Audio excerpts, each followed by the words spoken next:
The house was perfect.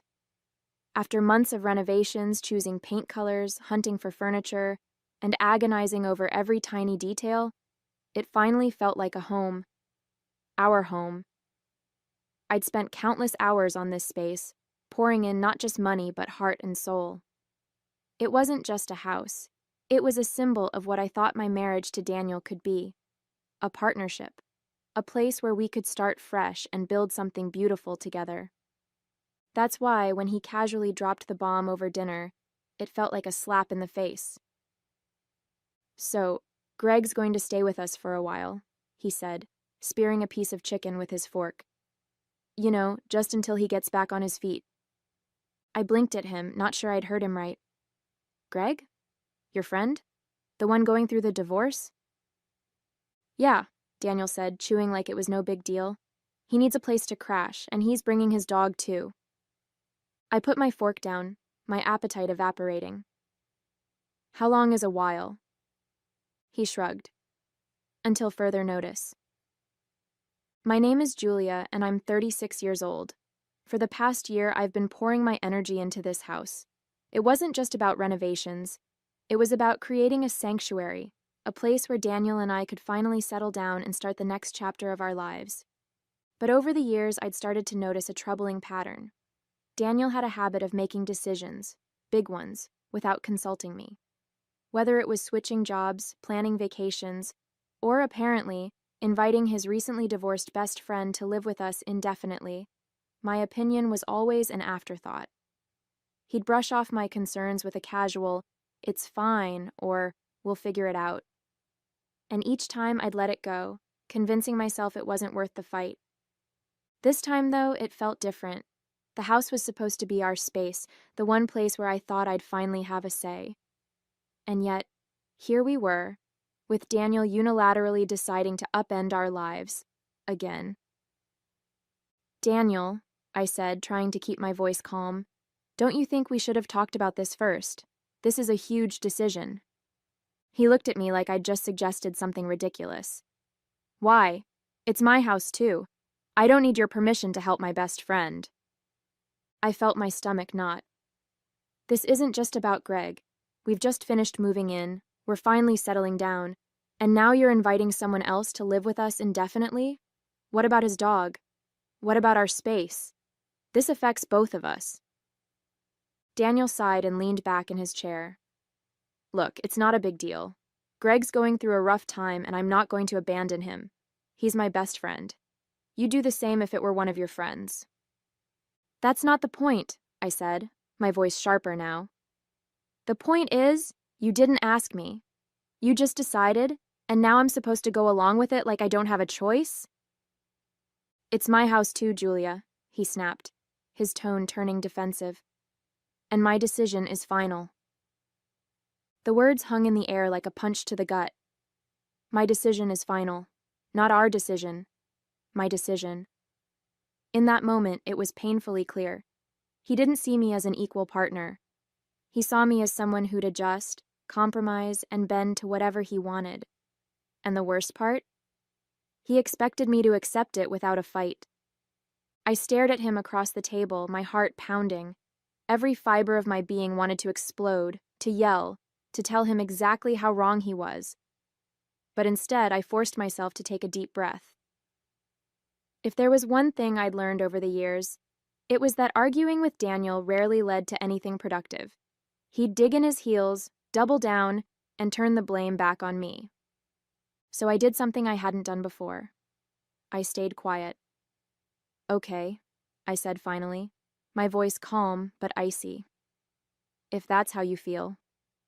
Daniel frowned, clearly expecting more of a reaction. "That's it?" I nodded. "That's it." I cleared the table without another word, retreating to the bedroom as Daniel sat back down and turned on the TV. My hands shook as I loaded the dishwasher, the anger bubbling just beneath the surface. He thought he'd won. He thought I'd let this go, just like I always did. But this time, he was wrong. That night, as Daniel slept soundly beside me, I lay awake, staring at the ceiling. The house I'd spent months building didn't feel like mine anymore. It felt like a stage for someone else's decisions, someone else's rules. And if I didn't take a stand now, it would only get worse. A plan began to form in the back of my mind. Small at first, but growing with every passing moment. I wasn't going to yell or beg or try to change his mind. I was going to show him what it meant to make a decision without considering someone else. When he arrived with Greg and that dog, they'd find out just how final my decisions could be. I spent the next few days quietly setting my plan in motion. Daniel didn't suspect a thing. Why would he? He'd made it clear he thought his word was law, and as usual, he assumed I'd fall in line. But this time, I wasn't backing down. I'd spent too much time, effort, and energy creating this home to let it become someone else's crash pad. No questions asked. The first step was the locks. I called a locksmith while Daniel was at work, explaining that I wanted all the exterior locks replaced. "It's a precaution," I told the man, forcing a polite smile as he drilled away. He didn't need to know the details, and frankly, I wasn't ready to admit to anyone what had pushed me to this point. When the job was done, I held the new keys in my hand, feeling a flicker of power I hadn't felt in months. Step 2 was reclaiming the space inside. I walked through the house, taking stock of everything that screamed Daniel's decisions. The oversized recliner he insisted on keeping, the ugly coffee table his mother gave us, the ridiculous sports memorabilia cluttering the walls. I moved it all into the garage. By the time I was done, the house looked different. Lighter. Mine. Lauren came over that evening to help finalize the details of my counterplan. She'd been my best friend since college, the one person who always told me the truth, even when it was hard to hear. "You're really going through with this?" she asked, lounging on the freshly cleared couch. "Absolutely," I said, pouring 2 glasses of wine. "He wants to make unilateral decisions? Fine. Let's see how he likes it when I do the same." Lauren grinned, raising her glass. "I love this for you. But seriously, what's your endgame? What happens when he shows up with Greg and the dog?" I took a sip of wine, savoring the moment. "I'll let them know that this is still my house, too. They can either respect my boundaries or they can figure out another plan. I'm done bending over backward for Daniel's nonsense." The next step was preparing for their arrival. I had no intention of turning Greg away outright. I knew it wasn't his fault that Daniel had overstepped. But I wasn't going to roll out the welcome mat either. I set up the guest room with the bare minimum: a mattress, a single pillow, and an old blanket. No extra comforts, no space for the dog, nothing that screamed "make yourself at home." If Daniel wanted to play the generous host, he could do it without my help. Meanwhile, I packed a small bag of Daniel's things, just the essentials, and left it by the front door. It wasn't a threat, exactly. It was a reminder that this was my home too, and I wouldn't hesitate to protect it if he continued to ignore my voice. The real pièce de résistance was the letter. I spent hours drafting it, making sure every word hit exactly the way I wanted. It wasn't an angry rant. That wasn't my style. It was calm, clear, and firm, laying out exactly how I felt and what I expected moving forward. "Daniel," it read, "this house is our shared home, which means decisions about it should be made together. By inviting Greg to live here without consulting me, you dismissed my feelings and undermined our partnership. I won't tolerate being treated as an afterthought in my own home. If Greg stays here, it will be under my conditions, not yours. And if you can't respect that, you're free to leave." I printed the letter, sealed it in an envelope, and taped it to the front door. It was the first thing Daniel and Greg would see when they arrived. The days leading up to their arrival were oddly quiet. Daniel mentioned Greg a few times, casually referring to the arrangements he'd made, but he didn't press me for input. That suited me just fine. I kept my answers short and polite, hiding my growing anticipation behind a calm facade. Lauren checked in every day, equal parts amused and excited. "I wish I could see their faces when they read that letter," she said during one of our phone calls. "Do you think Daniel will even understand what he did wrong?" I sighed, running my fingers over the new keys in my pocket. "Honestly, probably not. But that's not the point. This isn't about him getting it. It's about me standing up for myself. Finally, the day arrived. Daniel had texted me earlier that morning to let me know they'd be at the house around 6 p.m. "Make sure everything's ready for Greg," he wrote, as though I were some kind of hotel concierge. I rolled my eyes and set about putting the finishing touches on my plan. The house was spotless, the guest room perfectly mediocre, and the letter taped firmly to the door. I felt a mix of nerves and anticipation as the clock ticked closer to 6. For years, I'd let Daniel's behavior slide, convincing myself that it wasn't worth the fight. But this time, I was ready. When I heard the car pull into the driveway, my heart pounded in my chest. I stood near the kitchen, out of sight but close enough to hear everything. I didn't need to see their faces to know the moment they read the letter. Daniel's voice carried loud and clear. "What the hell is this?" he barked, his tone a mix of confusion and anger. "Looks like a letter," Greg said, his voice quieter. "Maybe you should read it." I held my breath as silence fell over the house, the weight of my words sinking in. What the hell is this supposed to mean? Daniel's voice roared through the house as the front door slammed shut. I stayed in the kitchen, letting the words linger in the air. I wanted him to read the letter fully, to stew in the implications before I made my entrance.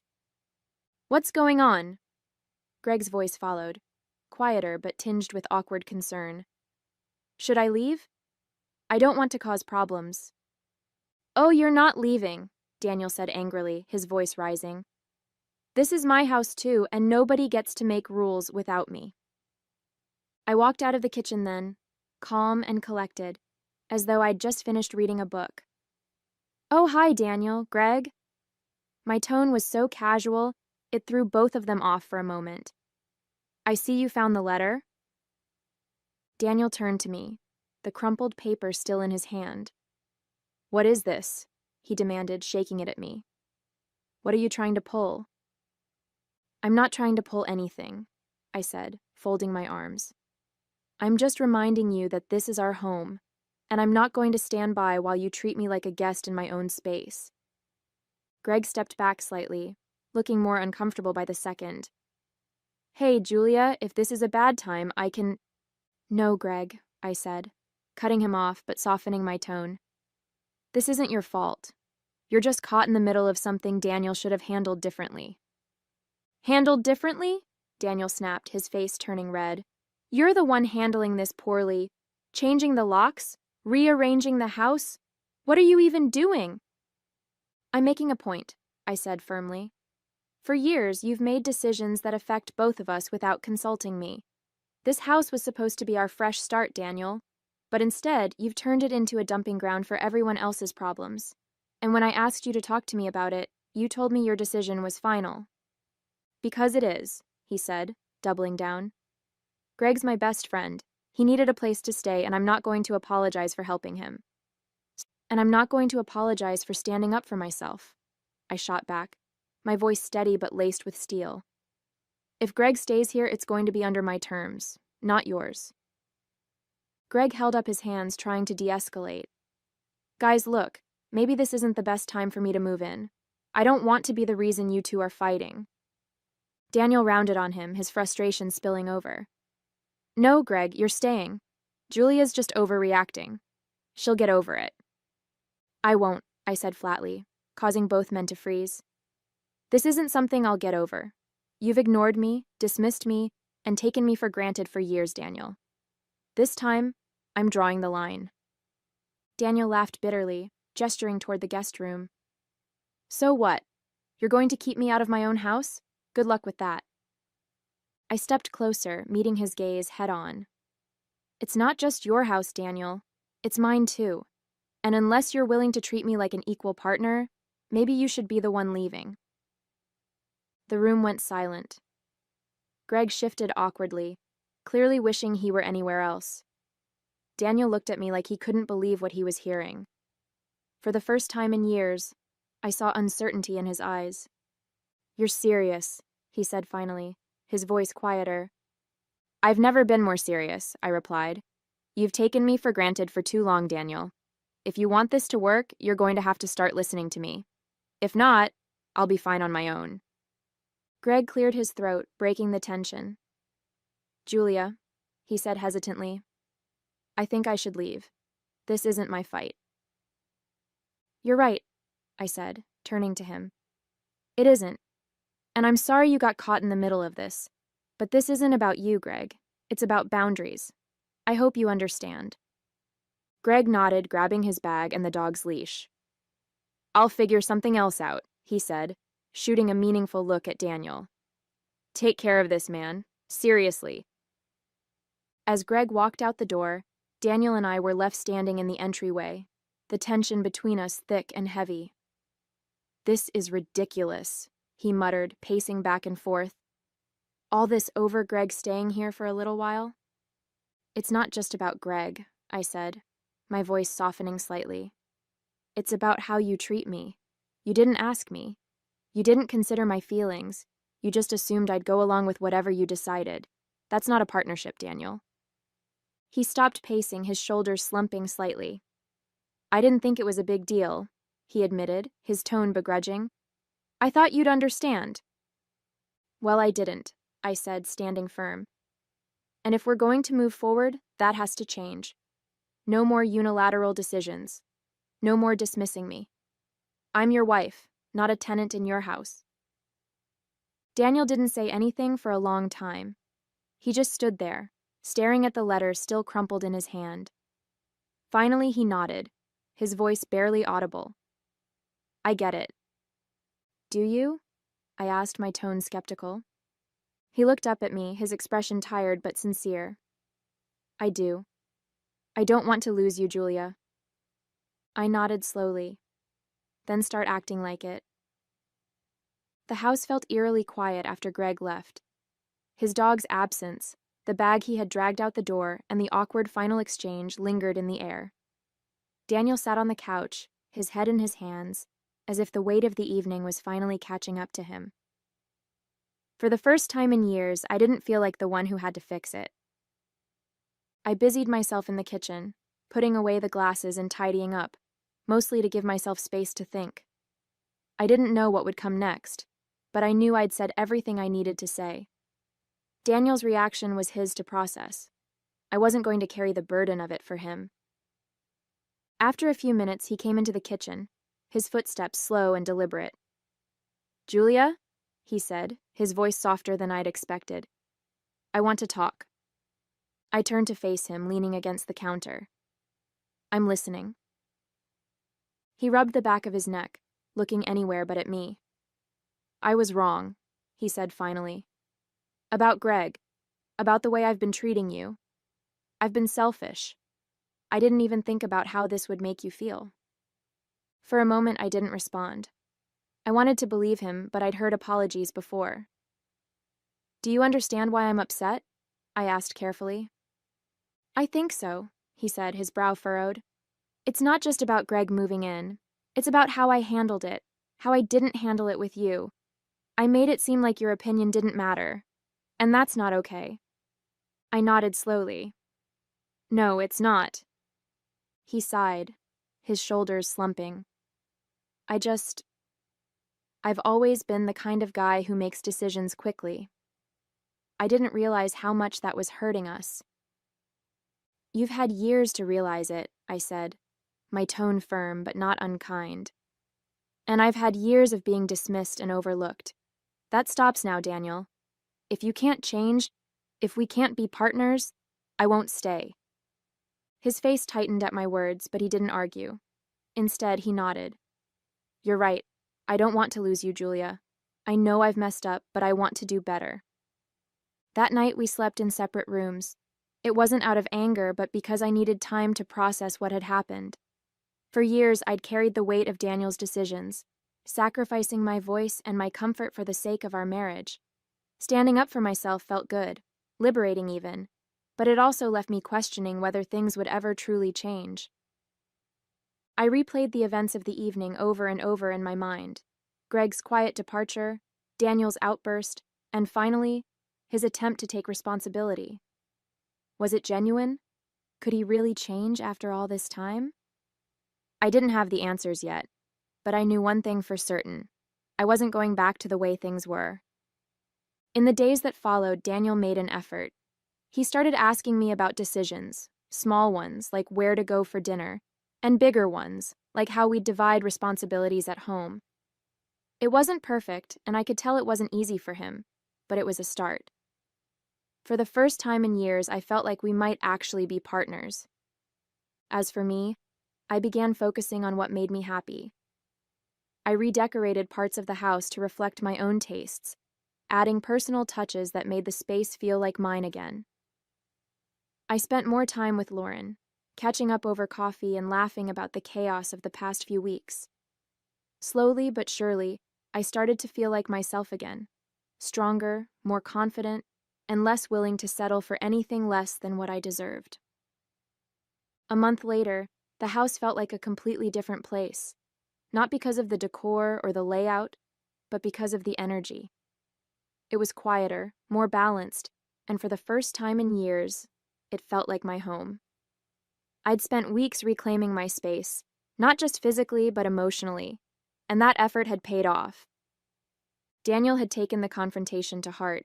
He started therapy, not because I'd asked him to, but because he recognized that his behavior needed to change.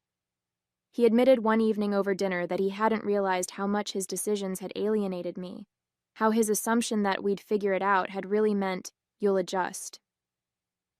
"I didn't respect you the way I should have," he said, his tone quiet but sincere. "I thought I was being a good husband by handling things on my own, but I see now that I wasn't. I was just shutting you out." It wasn't easy to hear him admit those things. A part of me wanted to scream, "Why did it take this long?" But I also knew that change wasn't instant. For the first time in our marriage, Daniel was putting in the work, and I appreciated that.